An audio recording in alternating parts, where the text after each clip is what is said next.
આજરોજ સાબરકાંઠાની વિજયનગર તાલુકાની ડઢવા બે પ્રાથમિક શાળામાં બાળમેળો યોજાયો, જેમાં ધોરણ 6 થી 8ના બાળકોએ ભાગ લીધો।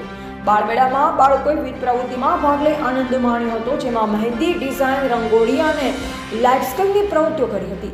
બાળકોમાં કંઈક નવીન કરવાની પ્રેરણા મળે, નવું શીખે તે માટે કુકર બંધ કરવું, પંચર બનાવવા, સ્વિચ બોર્ડનું વાયરિંગ કરવું અને ડ્રીલનો ઉપયોગ કરવો વગેરે શીખવવામાં આવ્યું, જેના માર્ગદર્શક શિક્ષક ગોગરા મહેશભાઈ, અનિલભાઈ અને રોહિતભાઈ અને બાળકોને માર્ગદર્શન આપી ઉત્સાહ પૂરો પાડ્યો, જેમાં આચાર્યશ્રીએ તમામને અભિનંદન આપ્યા। છેલ્લે પ્રદર્શન ગોઠવી શાળાના બધા બાળકોને નિહાળ્યું હતું।